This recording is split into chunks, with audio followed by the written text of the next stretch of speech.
Muchas gracias a todos por estar aquí esta tarde. Gracias a Marianela, Bárbara, Explora en general, a Milenio. Y lo primero que quiero contarles es esta definición. Tengo una cantidad de artículos tecnológicos en mi bolsillo y cosas. Donde dice que la memoria define una serie de capacidades cognitivas, es decir, una capacidad de nuestro sistema nervioso, digamos, de los cuales los seres humanos, no sabemos si los seres humanos y otros tipos de animales, ojalá que sí, vamos a verlo a lo largo de la charla, retienen información y reconstruyen experiencias pasadas, usualmente con un propósito presente. Es una definición que saqué de alguna parte de internet. Pero si uno se pone a pensar en efectivamente qué es lo que es la memoria, y simplemente haciendo una retrospección, una introspección, y evaluando uno, digamos, qué es lo que es para uno la memoria, yo creo que uno puede llegar a conclusiones muy distintas. Uno puede acordarse de caras, puede acordarse de números, puede acordarse de eventos, puede acordarse de cómo uno hace ciertas cosas, puede acordarse de una receta, ¿sí? Entonces, cuando hablamos de memoria, no vamos a hablar de una capacidad cognitiva, sino que vamos a hablar de un conjunto de capacidades cognitivas, y lo que tenemos que tratar de hoy día hacer es ver si podemos de alguna manera separarlas para ver de qué estamos hablando cuando hablamos de memoria y ver si de esa manera logramos llegar a cuáles son los mecanismos que permiten la formación y el almacenamiento de memoria. Entonces, lo primero que es obvio es que esto es una cosa tremendamente compleja, es un concepto muy complejo y que los seres humanos han tratado de lidiar con esto desde siempre, ¿sí? No les voy a tratar de convencer lo importante que es evolutivamente tener memoria de dónde está el nido, de dónde está la alimentación, de quién es la pareja, ¿sí? En términos evolutivos. Pero, por ejemplo, el hombre siempre ha tratado de dominar esta capacidad de la memoria. Y una de las cosas que a mí me ha interesado mucho en último tiempo es lo que se denomina el teatro de la memoria, que es una de las primeras, intentos de organizar la memoria de tal manera de utilizarla para propósitos concretos. Esto nace con los griegos, se transfiere a los romanos, llega al mundo occidental, y lo que se trata, y aquí digamos lo que quiero ver es que tengamos alguna noción de cómo hemos tratado de organizar el concepto, es que de alguna manera ya en la antigüedad se reconoció que uno podía organizar los conceptos almacenándolo en espacios virtuales. Entonces se construían grandes teatros en los cuales en cada gradería había un concepto, quizás asociado a una divinidad, y se asociaba a la divinidad que estaba al lado, y a medida que uno iba recorriendo este teatro y uno planificaba el recorrido de este teatro, utilizaba el recorrido y la espacialidad para ir recorriendo cajones de la memoria. Esto es lo que se denomina el teatro de la memoria, que fue, desde los griegos, como digo, un intento de organizar nuestro sistema, nuestra capacidad de recordar eventos, datos, etc. ¿Sí? Simplemente para decirles que desde siempre hemos sabido que este es un concepto tremendamente complejo, ¿sí? Que describe una gran variedad de fenómenos que creemos que están relacionados, pero no sabemos si están relacionados ciertamente. Y uno se puede aproximar a este estudio de la memoria desde muchos ángulos, y es por eso que la memoria no es una temática que le pertenezca a una disciplina. Uno estudia la memoria desde la biología, uno puede estudiar la memoria desde la filosofía, desde la psicología, desde múltiples disciplinas, ¿sí? Ciencias sociales. Entonces, las distintas disciplinas plantean preguntas que son distintas y que aquí yo puse algunas de ellas. Por ejemplo, cuando hablamos de memoria, ¿de qué tipo de representaciones estamos hablando? Cuando hablamos de que me acuerdo de algo, ¿sí? ¿Qué tipo de representación yo recupero cuando digo me acuerdo de una cara o me acuerdo de un número? ¿Sí? yo recupero eso totalmente, es decir, la cara la veo perfectamente o la veo fragmentada o tengo fragmentos de ese rostro. ¿Mm? Por lo tanto, puedo recuperar de manera precisa o puedo simplemente recuperar puntos de ese rostro o puntos de ese evento que me conectan causalmente, ¿ah? Una cierta secuencia de eventos que me van a traer a la memoria un recuerdo. ¿Se almacenan realmente? ¿Yo tengo almacenadas las memorias? O sea, yo soy un cajón de memorias como trataban de verlo desde la antigüedad los griegos, donde yo puedo efectivamente entrenar a mi cabeza para almacenar memoria en tipo de cajones. Yo puedo recorrer esos cajones y utilizarlos, la espacialidad, para ir recordando cosas. Pero ¿es esa la manera como se almacenan todos los recuerdos? ¿O se producen cuando uno los requiere? Eso no es trivial de contestarlo. ¿Mm?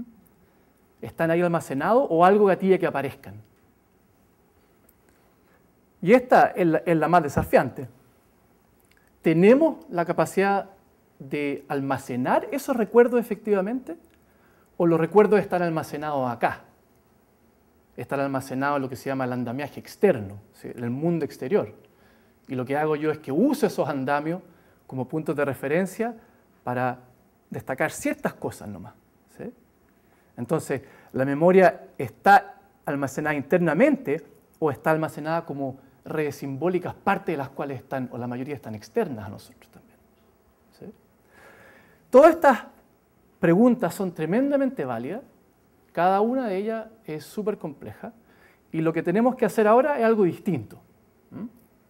Porque lo que tenemos que hacer ahora, y lo que yo tengo algo de experiencia, digamos, es en biología.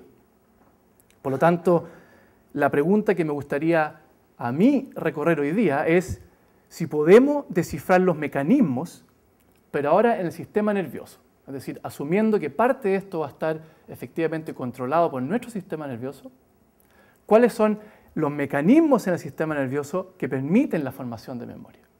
Entonces, para nada yo voy a estar diciendo, este es el único ángulo en el cual yo puedo estudiar este fenómeno. Yo puedo estudiarlo desde múltiples puntos de vista, pero este es el que lo estudio yo, o el que me interesa a mí, digamos, desde la biología, de los mecanismos del sistema nervioso que permiten la formación de memoria. Y esto es un tema nuevamente bastante antiguo. Estos son algunos dibujos de Leonardo, donde él planteaba, a diferencia de lo que se plantea hoy día, en la Edad Media y en el Renacimiento se planteaba que las partes importantes del cerebro eran aquellas donde había circulación, ¿sí? Entonces no era la materia gris, no era la materia blanca, sino que eran los ventrículos, donde hay líquido, ¿sí? Y eso era los canales donde fluía la información. Y Leonardo dice, hay un par de estos canales acá arriba que se dedican a ciertas cosas, a procesos cognitivos distintos, y hay un ventrículo, un espacio, digamos, donde hay líquido en el cerebro. Y ese ventrículo, él dice, este es el lugar donde se almacenan las memorias. Entonces aquí hay un concepto que viene desde el Renacimiento, donde las memorias tienen un lugar de almacenamiento dentro del cerebro. Ha ido cambiando, ¿sí? Leonardo decía en el ventrículo, no había ninguna noción de lo que eran las neuronas, lo que era la red neuronal, lo que era la conectividad del sistema, pero al menos él decía, aquí puede estar almacenada la memoria. Entonces hay un sistema nervioso que controla ciertos fenómenos y hay regiones dentro de ese sistema nervioso específicas que permiten entonces funcionar específicamente para este propósito. Y desde aquí hasta el año 1950, más o menos, las hipótesis han ido cambiando y el balance ha ido desde un lado hacia otro, desde si hay regiones muy específicas que controlan fenómenos cognitivos, hasta otros que dicen no, el sistema nervioso, el cerebro, funciona como un todo. Y por lo tanto, si queremos analizar la memoria, tenemos que analizar todo el sistema nervioso, todo el cerebro, no solamente un lugar en particular. Y eso ha ido oscilando, desde los que son más regionalistas, digamos, hasta los que piensan que siempre el sistema funciona como un todo. Y yo diría que desde aquí, desde 1500 y algo, hasta 1950, eso fue fluctuando sin grandes avances en nuestra comprensión de lo que es el fenómeno. ¿Sí? Y yo creo que hay un hito en particular que ocurre en el año 50, que es un hito clínico que está asociado a un paciente y está asociado a una investigadora que fue capaz de darse cuenta qué es lo que ocurría en un paciente en particular. Y este es un caso muy famoso de un joven que tenía aproximadamente 20 años, que se llamaba Henry Mollison, y que por mucho tiempo, hasta que falleció hace un par de años, se conoció como el caso HM. Y el caso HM fue un individuo que nació sano y que desarrolló epilepsia en su infancia y juventud. Y esa epilepsia se tornó en una enfermedad intratable. Y alrededor de los 20 años, su equipo médico decidió someterlo a una cirugía para intentar aliviarlo de la epilepsia. Y lo que hizo el equipo fue remover algunas secciones del lóbulo temporal medial del cerebro. ¿Sí?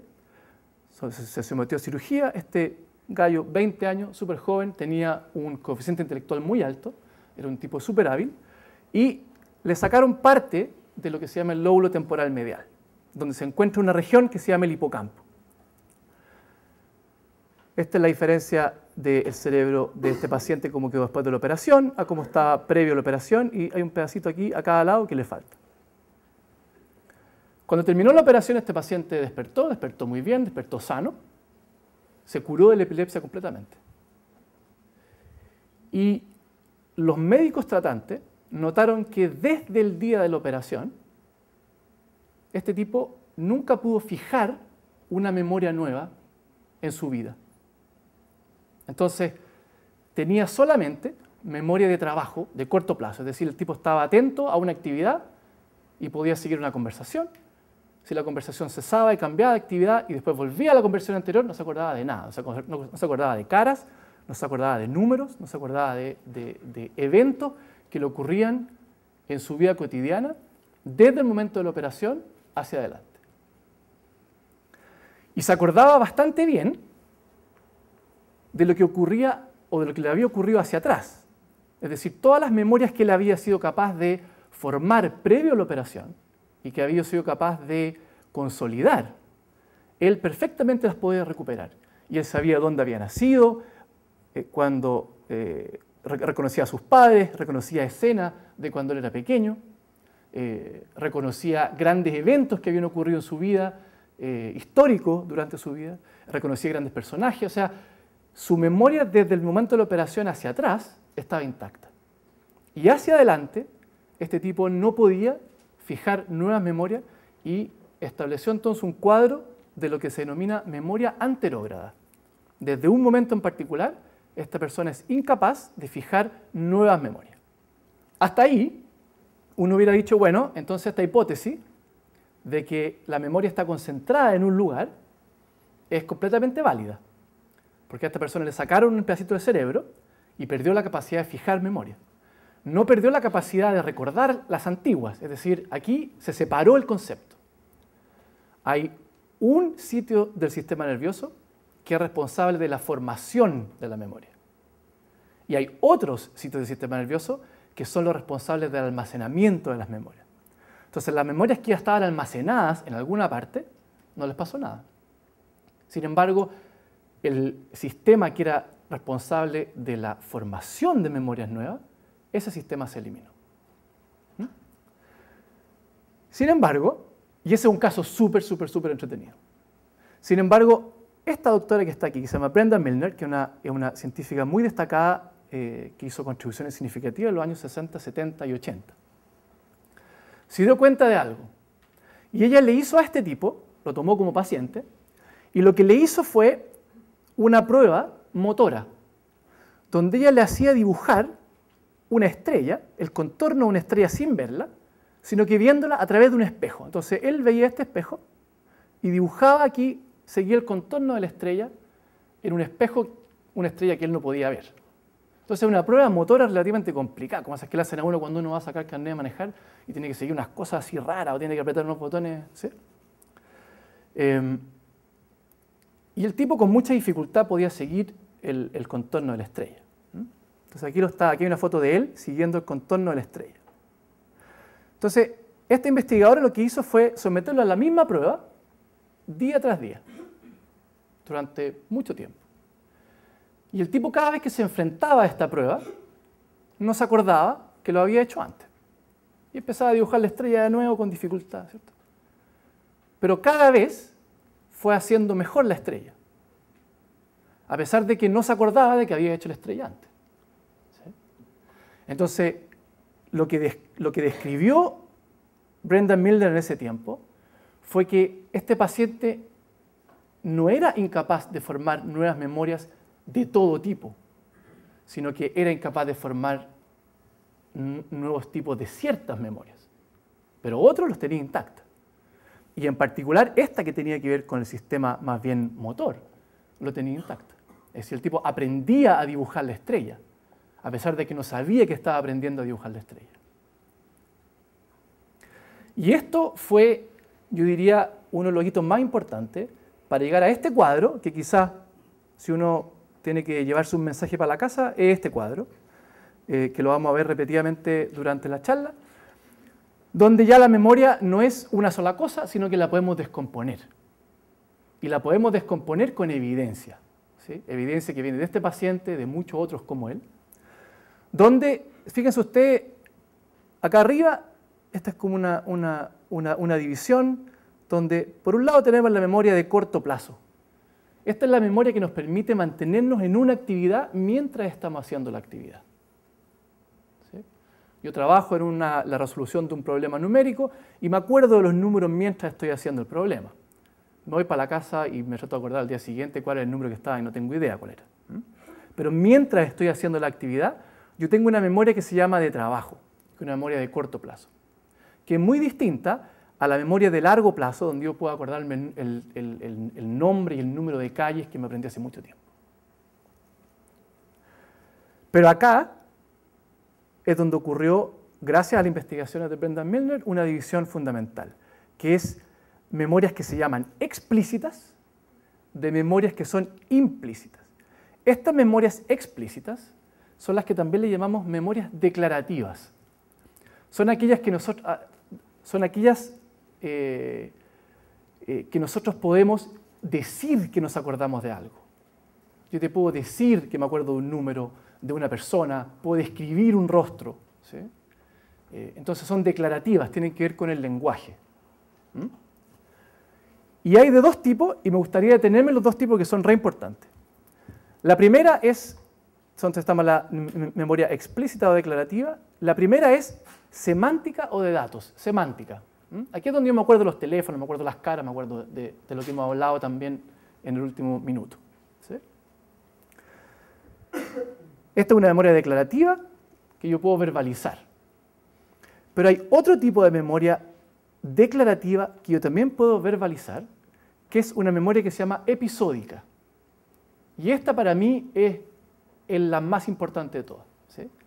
Porque es aquella memoria que nos permite establecer una línea temporal desde el momento en que adquirimos conciencia hasta el momento que la perdemos. Entonces yo me acuerdo desde los 5 años y me acuerdo que el cumpleaños 5 fue antes del cumpleaños 6, me acuerdo que a los 7 y medio me caí en bici, me acuerdo que... Y así puedo trazar una línea de mi vida, recordando eventos que tienen una secuencia temporal tan única que finalmente esa memoria episódica es mi vida. Ese es el hilo conductor de mi vida. Si yo no tengo ese hilo conductor que es la memoria episódica, no tengo ser. ¿Sí? No tengo conciencia de quién soy. Si no puedo trazarme hasta aquel instante donde yo adquirí cierta conciencia y la capacidad de acordarme de lo que me estaba sucediendo. ¿Sí? Entonces, esto traza una línea. Esta traza una línea de tiempo que establece, digamos, el yo. Esta otra le añade datos y le añade unas cosas más funcionales. Entonces, quiero que volvamos a esta, porque vamos a ver, en toda la charla vamos a ver cómo esto uno estudia en modelos animales, y esto es complicado. Porque si podemos demostrar que un animal tiene memoria episódica, que es capaz de seguir una secuencia temporal de su vida, es que de alguna manera ha adquirido conciencia de quién es desde el comienzo. ¿Sí? Estas son las declarativas. Y al otro lado tenemos memorias que son implícitas, que se denominan implícitas, que yo no puedo verbalizar. Yo para demostrarle a ustedes que sé andar en bicicleta no saco nada con pasarme una hora aquí convenciéndolo. ¿Sí? Yo tengo que subirme una bicicleta y mostrarles que puedo andar. Entonces, en este lado están todas aquellas que no tienen que ver con el lenguaje. Entonces, por ejemplo, hay muchas que tienen que ver con los procedimientos. Yo aprendo a andar en bicicleta, yo aprendo a dibujar una estrella a través de un espejo. Hay algunas que tienen que ver con representaciones y con perceptos sobre lo que ocurre en el medio ambiente. Hay otras que son condicionamiento clásico. Si suena una campana, o estas de aquí que son similares, si suena una campana, yo me alerto. Pero si esa campana suena todos los días y no pasa nada, yo al final no escucho la campana. Entonces ahí hay un fenómeno que tiene que ver con la memoria, que es una habituación. Entonces aquí hay cosas que no tienen que ver con la descripción, con la verbalización, sino que tienen que ver con fenómenos que son más bien, que se denominan implícitos. ¿Sí? Entonces esa es una categorización de los sistemas, de los distintos tipos de memoria, que yo creo que es bien útil, porque lo que tenemos que ver ahora es cómo la biología entra a picar aquí para decirnos cuáles son los mecanismos que forman estos tipos de memoria. Y eso fue gracias en particular a un investigador, yo creo que gatilló el campo que se llama Eric Kandel, que él propuso hace mucho tiempo, en los años, 70, 60, 70, que esto debía estudiarse una neurona a la vez. Vamos a estudiar una neurona a la vez, a ver si encontramos algo en la neurona que nos diga de cómo las memorias se forman y se consolidan. Y para eso les voy a repasar brevemente algunos hitos que son importantes, que sepamos sobre las neuronas. Y aquí hay 4 hitos relevantes en esta historia. La primera, este caballero acá arriba, Luigi Galvani, fue el primero que le aplicó una chispa eléctrica a una pata de una rana y la pata saltó. ¿Sí? Entonces aquí hay la primera demostración que los organismos, que los seres vivos responden a la electricidad. Este segundo caballero no solamente demostró que respondían a la electricidad, se llama Émile Dubois-Reymond, y él demuestra no solamente que responden a la electricidad, sino que son capaces de generar electricidad. Los organismos, los seres vivos son capaces de generar electricidad. Estos caballeros de acá, que son mis favoritos, Camilo Golgi, el señor de los bigotes y Santiago Ramón y Cajal, que son los que describen que el sistema nervioso está compuesto de neuronas individuales. Entonces, esta cosa de ir a estudiar una neurona a la vez es posible porque existen neuronas individuales, si no, no podríamos hacerlo. Y finalmente, estos que son los pioneros de la propagación del potencial de acción y la conducción eléctrica en neuronas, que son Hodgkin y Huxley, que está aquí, que ellos describen en el año 63 y modelan el potencial de acción, que es cómo una neurona es capaz de propagar un impulso eléctrico. Las neuronas, que son estas células que son altamente diferenciadas, fíjense ustedes, tienen una morfología muy extrema, células muy polares, con un extremo muy distinto al otro. No son neuronas que nacen así en el sistema, son neuronas que van creciendo en el tiempo. Y aquí les muestro una película donde hay una neurona que al principio es una célula que tiene unas patitas cortas, y estos son, fíjense ustedes, son unas pocas horas. Esta neurona lo que hace en el tiempo es que comienza a extender sus proyecciones, comienza a extender su axón, y este axón está buscando algo más, está buscando probablemente una neurona con la cual hacer contacto, ¿sí? Y la va a encontrar y va a establecer ahí una conexión y se va a transformar desde una célula relativamente simple a esta célula muy polarizada con una arquitectura muy compleja. Y esto no quiero que se metan en detalle, no se lo voy a explicar en detalle, pero es simplemente para contarles que lo que importa cuando uno estudia el fenómeno de la memoria en el sistema nervioso central es que tiene que ver con cómo las neuronas se comunican entre ellas. Y las neuronas se comunican en circuitos y lo hacen a través de lo que se llama la sinapsis, que es una estructura donde una neurona, cuya patita la vemos acá terminar, este es el final de un axón, y aquí vemos una dendrita de la neurona vecina, y este axón toca a la dendrita vecina, y lo que hace es que cuando llega el potencial de acción, mediante la fusión de estas pequeñas vesículas que contienen neurotransmisores. Este neurotransmisor se libera al medio, actúa con receptores en la neurona vecina y se propaga el impulso eléctrico. Entonces las neuronas lo que hacen es comunicarse unas con otras a través de impulso eléctrico y lo hacen en esta estructura llamada sinapsis. ¿Y por qué esto es importante? Porque todas las neuronas se comunican unas con otras mediante este tipo de estructura en el sistema nervioso. Y si nosotros queremos crear algo permanente, si yo quiero crear algo permanente como un recuerdo, mi única, digamos, lógica para esto es que yo tengo que crear algo comparativamente permanente en el sistema. ¿Cómo voy a crear algo que no es permanente y que se traduce en algo permanente? Un recuerdo tiene que ser, o un episodio, un evento, tiene que ser capaz de establecer un cambio. Ese cambio tiene que ser permanente y ese tiene que ser el sustrato de la memoria. Lo que ocurre en el sistema nervioso es que este proceso de comunicación entre neuronas se puede moldear, se puede potenciar o se puede deprimir. Y lo que utiliza el sistema es la potenciación o la depresión de la comunicación para cambiar el cómo se comunican las neuronas. Yo establezco conexiones más potentes o establezco conexiones más débiles. Y eso puede ser un muy buen sustrato si yo quiero fijar un recuerdo o eliminar un recuerdo. Bien, ¿qué es lo que hemos aprendido de los modelos animales? Y aquí les voy a hablar de 3 modelos animales en particular. Obviamente vamos a tratar de al final llegar al ser humano, pero vamos a hablar de 3 modelos que se han usado ampliamente para el estudio de la memoria. El primero es este bicho con una forma bastante rara que se llama la aplicia, que es un caracol de mar. La segunda es la mosca de la fruta, que es esta que está aquí. Y el tercero es el ratón. Y vamos a ver cómo cada uno de ellos ha sido importante para descifrar los mecanismos que subyacen a algunos tipos de memoria. Esta es la aplicia.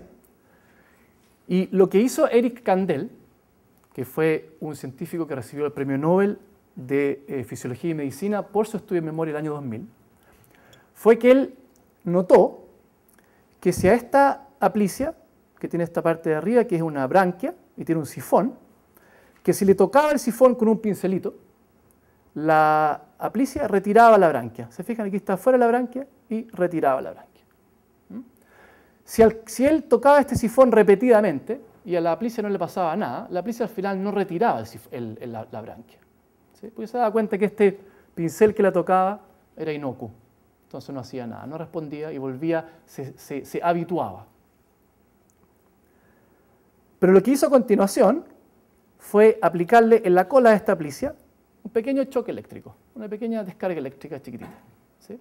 Cada vez que le tocaba el sifón.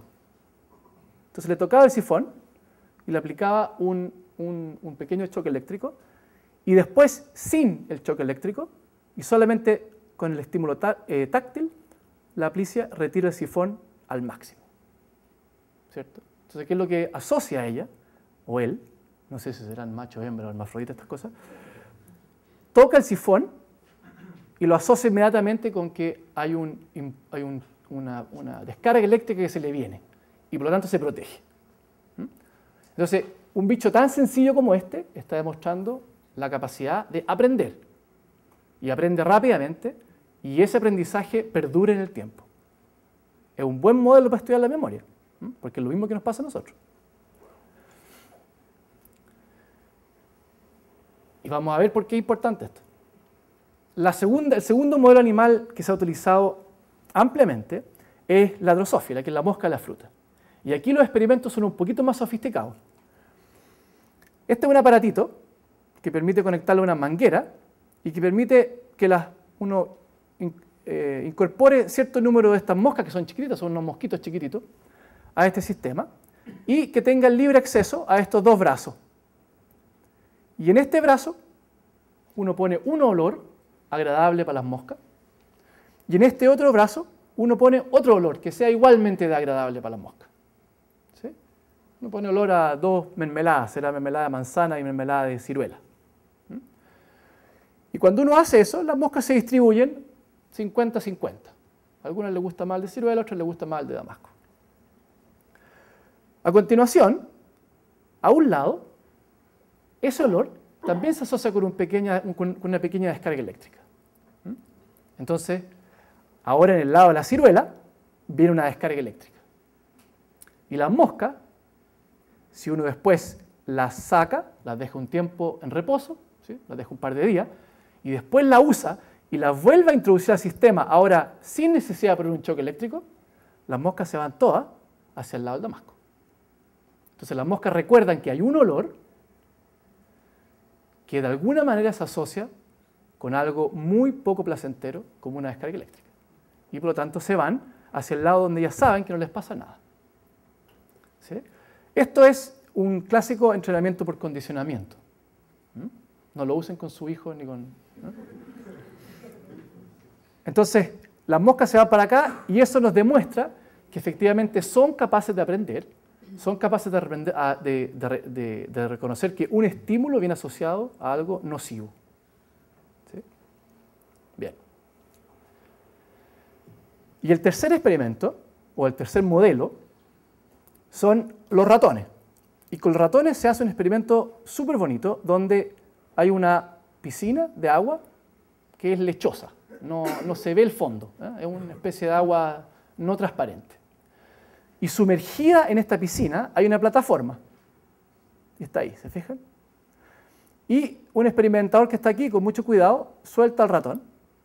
Y el ratón va a nadar, al principio desesperado, y de repente se da cuenta que hay una plataforma, y se va a subir a la plataforma y se va a secar. Y ahí se acaba el experimento.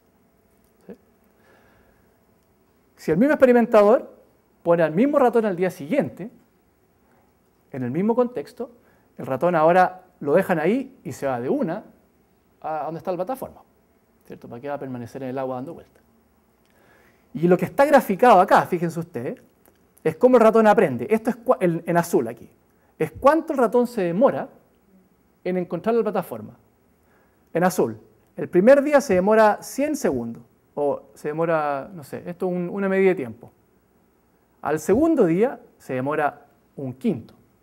Al tercer día, y miran, a los 10 días ya no. ¿Ah? O sea, aprende muchísimo. Y aprende rápido. Fíjense ustedes, aquí aprendió con una sesión. ¿Ah? No le vienen con cuentos. Este ratón no se va a pasar buscando otras plataformas. Encontró la plataforma, se seca, se acabó el día. ¿Sí? Pero, lo bonito, y aquí está graficado de otra manera. ¿Se fijan? Aquí hay un ratón que no encuentra la plataforma y que nada en esta piscina circular. Y aquí hay otro que la encuentra al tiro. Aquí hay una variación del experimento que también es bonita, que ahora el experimentador suelta al ratón, pero no lo suelta donde mismo. Pero esta pieza tiene claves visuales, entonces el ratón se orienta. ¿Sí? Sabe que hay una ventana, sabe que hay una silla. Entonces, aquí aprende un poquito más lento. Fíjense, el primer día aprende 50, aquí se demoró más en aprender, pero igual aprende rápido.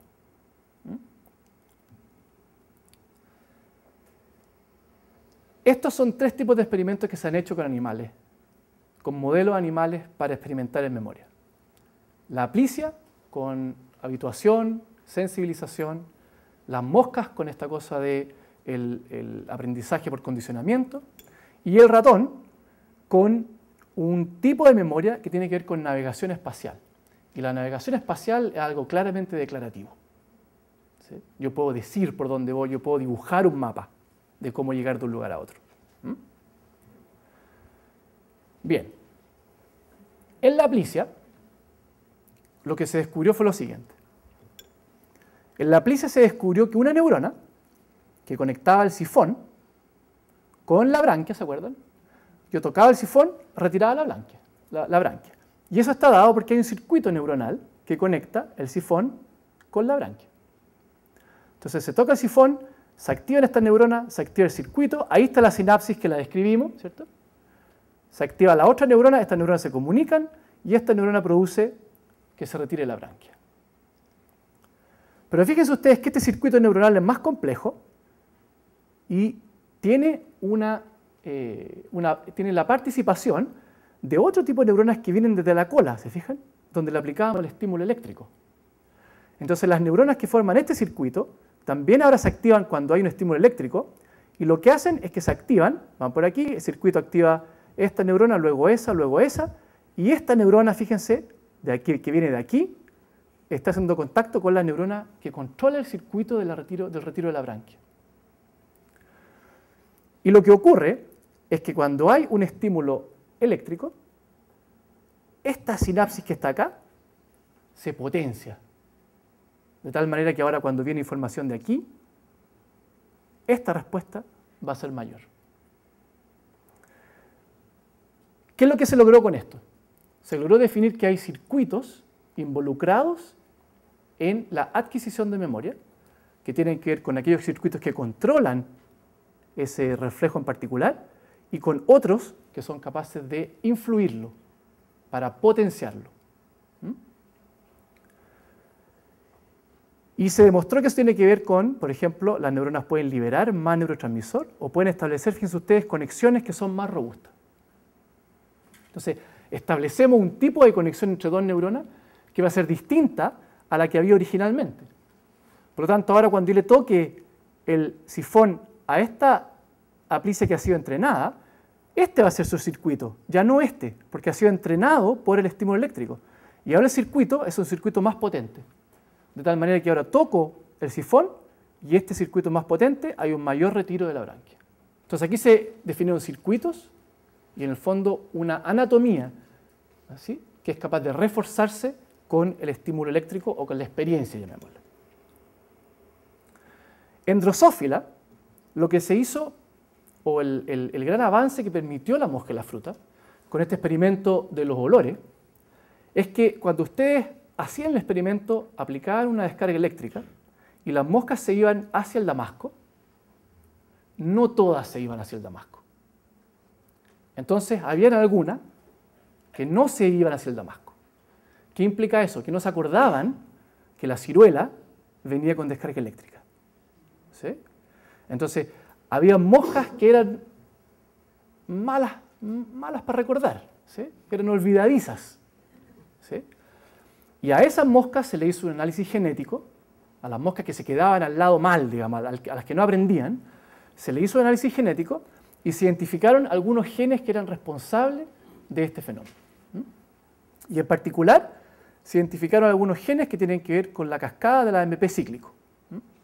Y lo que se demostró entonces es que la cascada del AMP cíclico está involucrada en Drosophila, en que la neurona que al principio es la neurona, aquí tenemos que está demarcada por este contorno continuo, aquí tenemos la sinapsis, se estimula y es capaz de establecer una sinapsis, pero luego del entrenamiento, esto queda de esta manera, ¿cierto? La neurona se hace más, cambia su forma y la sinapsis se hace más robusta. Y eso ocurre gracias a algunos genes que se identificaron mediante estos experimentos. Entonces, con la aplicia identificamos circuitos, pero con la Drosophila identificamos los genes. Y aquí yo lo estoy convenciendo de algo, sin evidencia, de que en Drosophila van a haber circuitos y en aplicia van a haber los mismos genes. Y en nosotros van a haber los mismos genes. Y yo no voy a contar la historia, pero efectivamente es así. Los circuitos, o sea, que la memoria es controlada por circuitos específicos y que hay ciertos genes que tienen efectos desde aplicia hasta grandes mamíferos, es algo que hoy día está bastante bien documentado. Entonces, estos experimentos en Drosophila efectivamente han servido para identificar genes que son importantes para la memoria, no solamente en Drosophila, sino que también en mamíferos. Y finalmente, lo que permitió el ratón es que quiera lo uno o no, el cerebro del ratón es casi igual al de uno. Entonces, no solamente se conservan que hay circuitos que controlan ciertas conductas o ciertos procesos cognitivos, no solamente se conservan los genes, sino que aquí conservamos algo tremendamente importante que es la anatomía. Y en los ratones se ha demostrado que estas conductas de navegación espacial, que les conté con el experimento en las piscinas, tiene que ver con una región que se llama el hipocampo. Y este hipocampo es justamente la región que fue extraída al paciente H&M. Entonces, con esto uno completa una línea de evidencia, de argumentación que tiene que ver con circuitos, con genes y con anatomía. Y como 3 organismos han contribuido a aclarar cuáles son los mecanismos en términos de la potenciación, de los genes y de la anatomía que subyacen a ciertos tipos de memoria y que podemos aplicarlos efectivamente no a uno de ellos, sino que a todos y probablemente también a los seres humanos. Entonces aquí, esto es un poco complicado, no quiero aburrirlos con esto, pero la idea es que hay una sinapsis que controla que va a controlar un circuito que va a ser importante en un proceso cognitivo. Digamos que estamos en el hipocampo, digamos que estamos en aquella región que es responsable de la formación de las memorias. Esta neurona va a comunicarse, se van a comunicar entre ellas mediante neurotransmisores, pero si hay un evento excepcional que gatilla de alguna manera que esto se potencie transitoriamente, en los casos de los experimentos eran estímulos eléctricos, pero para nosotros puede ser una experiencia nociva, una experiencia peligrosa, por ejemplo. ¿Sí? Si a mí me tratan de asaltar en una esquina, yo no voy a pasar por esa esquina durante mucho tiempo. ¿Sí? Se va a reforzar un cierto circuito, de la misma manera que a la pobre Aplicia se lo reforzábamos con un estímulo eléctrico. Entonces, esta sinapsis, mediante una serie de mecanismos moleculares que ocurren, lo que van a hacer es que van a tender a potenciar esta sinapsis, y esa sinapsis se puede potenciar por poco tiempo, o incluso estas moléculas pueden viajar hasta el núcleo de la neurona y pueden gatillar cambios que son más permanentes y que van a traducirse en, por ejemplo, la aparición de nuevas sinapsis y por lo tanto el reforzamiento de este circuito en particular.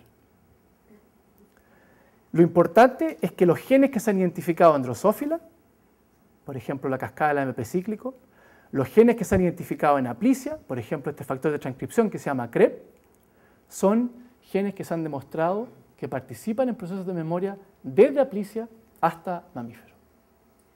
Por lo tanto, yo considero que los animales estos nos han dado una muy buena lección de cuánto podemos aprender de un fenómeno cognitivo complejo como la memoria en modelos animales.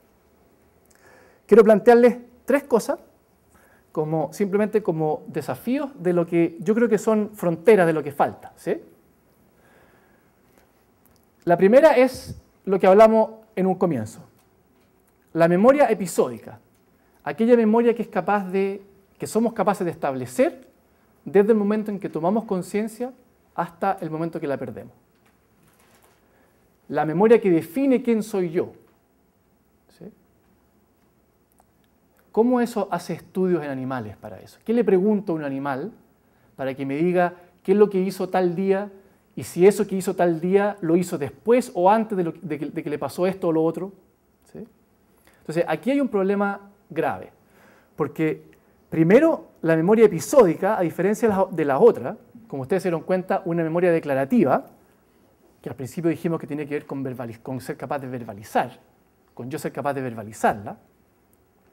Si a un ratón yo le pregunto por una prueba espacial de navegación, el ratón no me está hablando, pero me está diciendo claramente cuál es el mapa, a pesar de que no puede verbalizarlo. En este caso, cuando hablamos de memoria episódica, cuando hablamos de esta memoria que nos traza esta línea del yo hasta el momento de la conciencia, ¿podemos explorar eso sin lenguaje? Ahí hay una frontera. ¿Sí? Y han habido intentos para demostrar si efectivamente existe o no un tipo de memoria episódica en animales y tiene algo bastante similar. Es decir, un ratón se acuerda de lo que le pasó ayer y se acuerda de lo que le pasó ayer, tiene relación con algo que le pasó antes de ayer y puede decirnos eso. Él puede establecer una secuencia, nos puede decir una secuencia de cosas que le han pasado en el tiempo. Entonces, al menos, hoy día se reconoce que los animales tienen un tipo de memoria tipo episódica. No episódica, pero tipo episódica. Ahí hay una frontera que yo creo fundamental explorar. La segunda es algo que es más complejo, porque cuando yo le he hablado de todos estos experimentos, tienen que ver con, por ejemplo, los experimentos genéticos o los experimentos de circuito o los experimentos de daño, tienen que ver con regiones del sistema nervioso que yo he eliminado o genes que yo he eliminado o moléculas que yo he sacado del sistema y pierdo la memoria. Entonces, son experimentos de lo que los científicos llaman pérdida de función. Yo digo, este gen es necesario para que ocurra un proceso de consolidación de memoria. ¿Sí? Pero la condición de necesidad en ciencia es una de dos que son fundamentales, porque la segunda es la condición de suficiencia. Y la suficiencia yo la apruebo cuando yo gano la función. Entonces, si yo los quiero convencer de que la potenciación entre neuronas tiene que ver con la sinapsis, con la memoria, con que los genes tienen que ver con memoria, yo tengo que demostrarle que esos genes y esos circuitos, cuando yo los pongo en condiciones donde no tengo memoria, ahora soy capaz de generar memorias. Entonces, aquí entramos a la ciencia ficción. Porque el experimento que estoy proponiendo es, tenemos que ser capaces de alguna manera, alterar el sistema, potenciando ciertos circuitos, y que eso me gatille una memoria de algo que yo nunca viví. Esa es una ganancia de función. Y eso que parece tan ciencia ficción se ha empezado a hacer en seres humanos, despiertos, de manera no invasiva, donde a estos sujetos se les ha estimulado una región que tiene que ver con el movimiento de un pulgar, pero a la vez se ha potenciado la región misma del nervio que conecta con ese pulgar.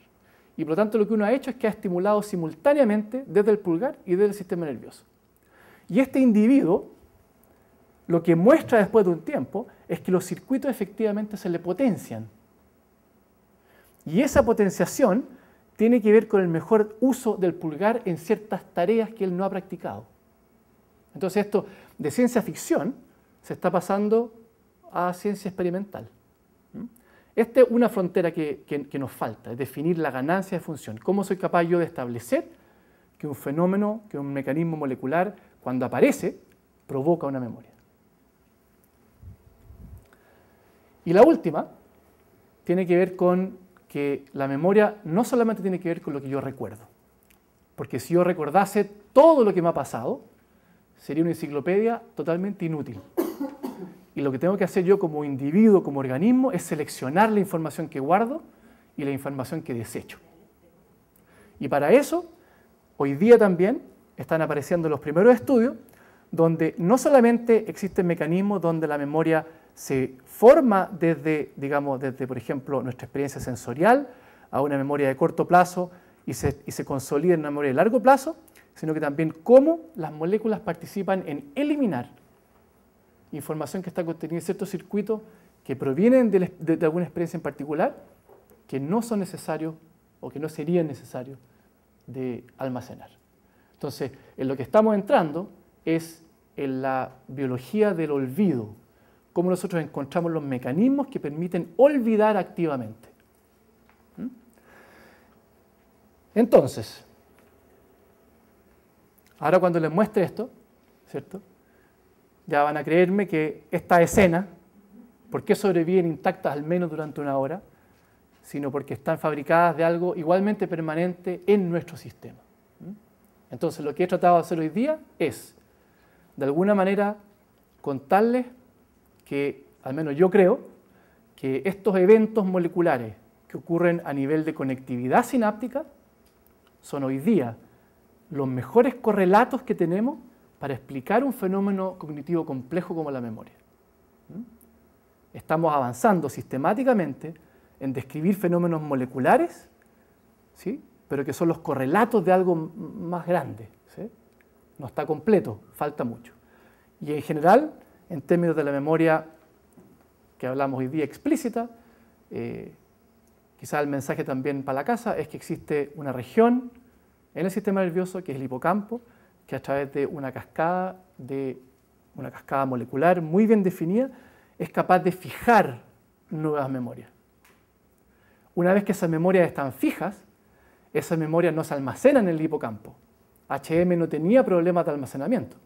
Él lo que había sido capaz de fijar, lo consolidaba. Y esa consolidación probablemente es algo mucho más amplio que tiene que ver con la corteza cerebral en general.